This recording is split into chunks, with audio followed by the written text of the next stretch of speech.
Hello again, this is Fiendish with the Dimension Touring Company, and our last episode of the From the Ground Up building series. Looking around on Zaviel, I found an empty Endless Eclipse, just to remind people that this is what we started with.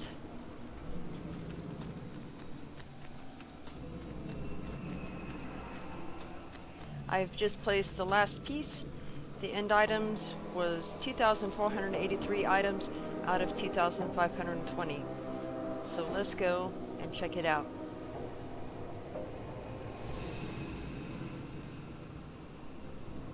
May take a couple minutes to load everything. Yep.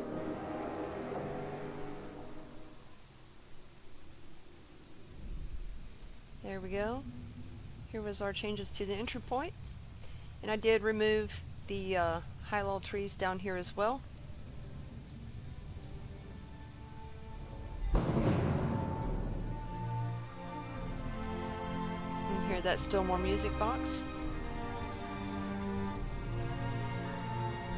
Now you can start seeing peaks of the place from here. I'm pretty happy with the way the outside looks. In fact, I would even say I'm very happy about the way that the outside looks.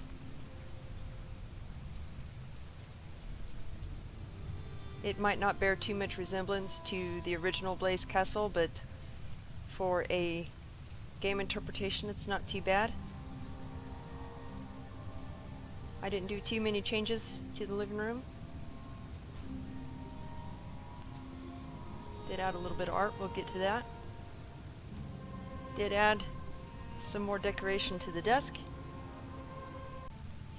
And thanks to Sailor for sending me some carnival goods, such as this stew pot right here. Thank you very much, Sailor. I did add a little bit of 3D art.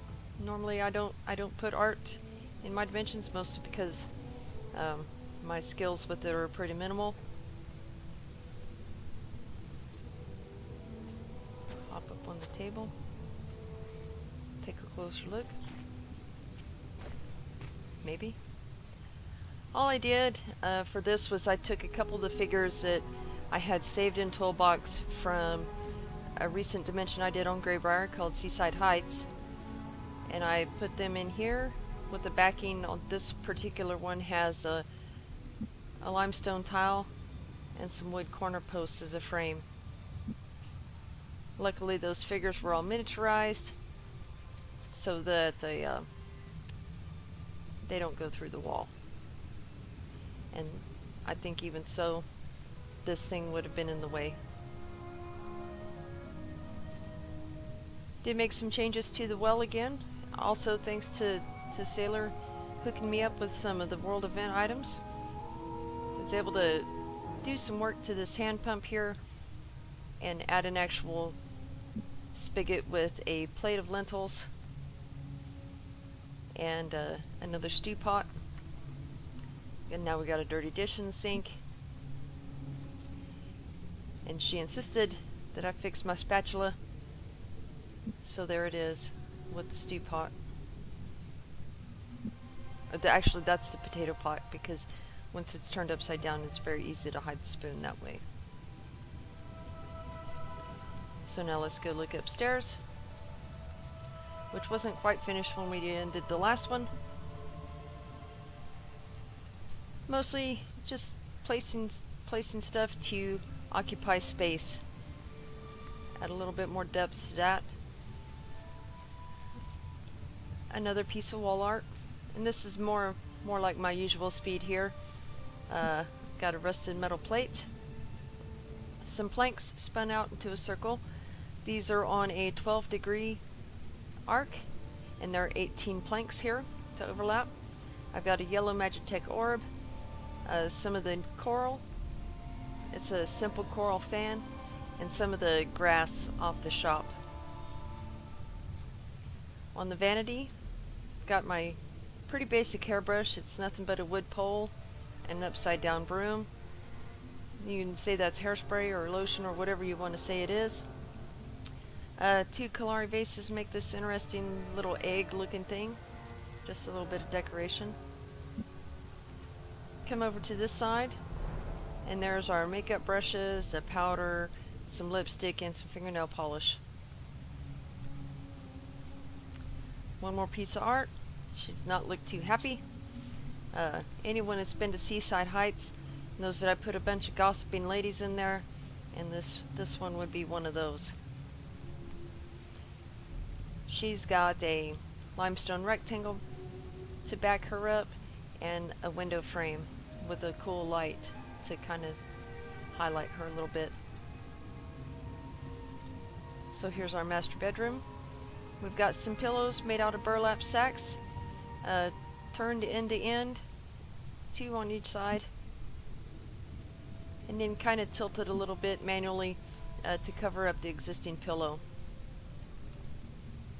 And then there's a little cushion there for some decoration. Did remember my lights in the hallway. And in our little guest bedroom, got more of those. Let me bring the camera in. Got more of our burlap sack pillows. I spun out some fancy dream moving pillows to make that.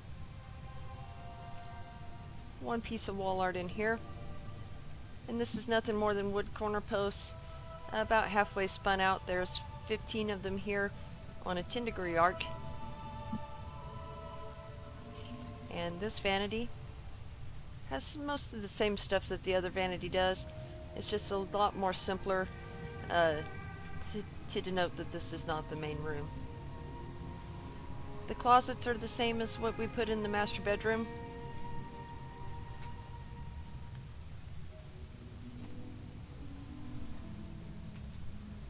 Then we come down.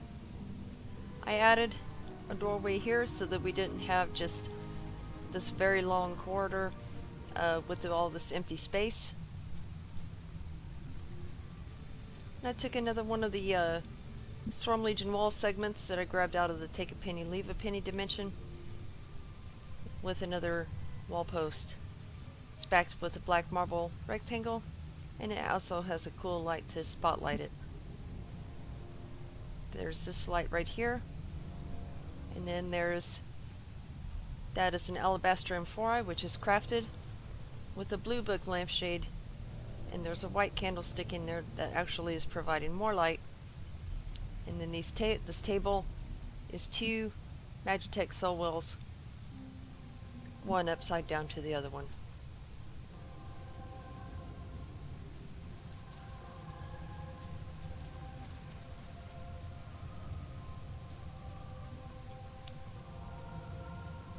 So now that it's done,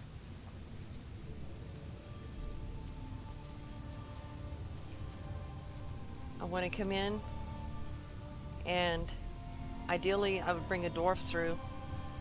Instead, I'm just going to run through and make sure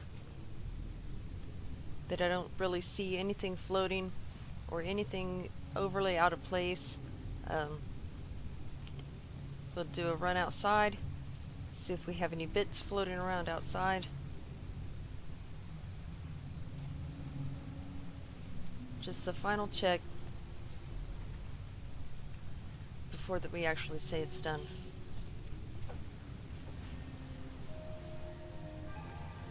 I like to bring dwarves in because they're shorter, so they have a different perspective. It's much easier to see something that's floating on a dwarf than on something taller. So for this I want Tribal Magic.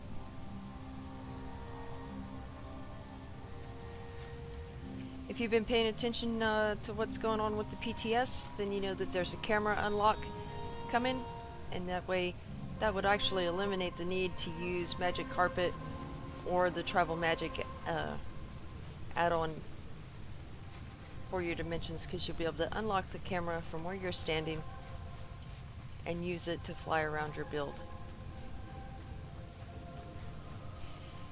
That camera unlock does not recognize, it wouldn't recognize, for instance, these walls. It would just plow right through them. And that's kind of disorienting at first, but as far as that feature goes, I really enjoy it, and I'm looking forward to seeing it go live. 3.1 is the estimated timeline for that. And we're stuck in a forest of cherry trees. I'm not seeing any bits sticking out outside so far. Oh, there's one.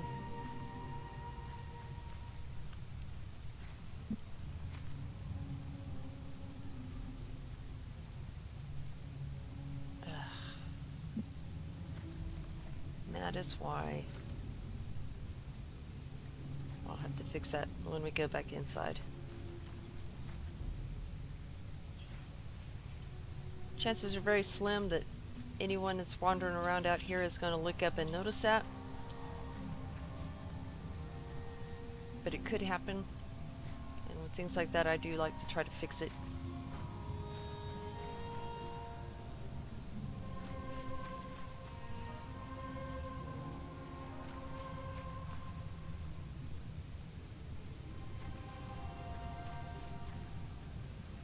I'm mostly looking for limestone flickering. Limestone, as I said in one of the previous episodes, is one of the worst building blocks for flickering when it's too close together. And I don't believe... Wow. Yeah, those are not the same height.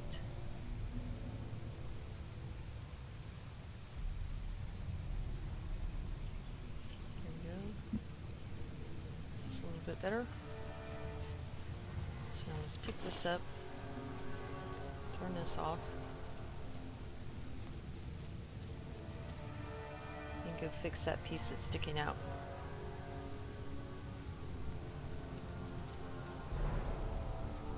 And that's going to be this item right here.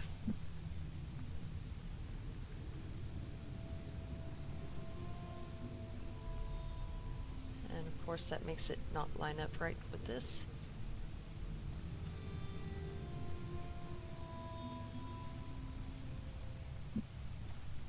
That should take care of it.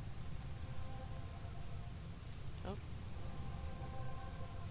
And here we've got a piece of disc scale poking out the wall, right at eye level. Push that in.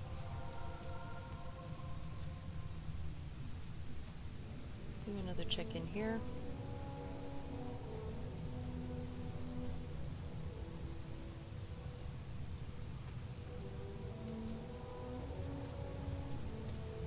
So I'm always open for feedback in case we want to do this again. There will be a post going up on the DTC regarding this build, and if there should be any follow-ons.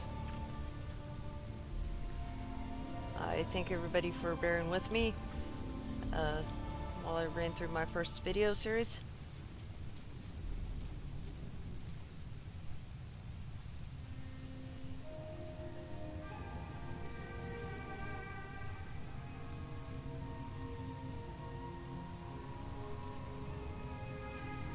And I hope that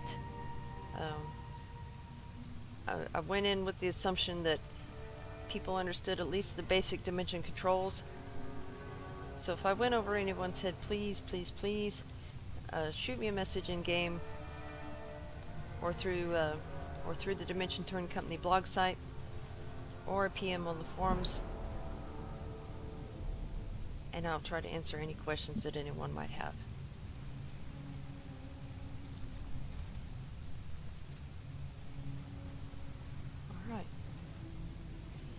We're going to say that this one is done.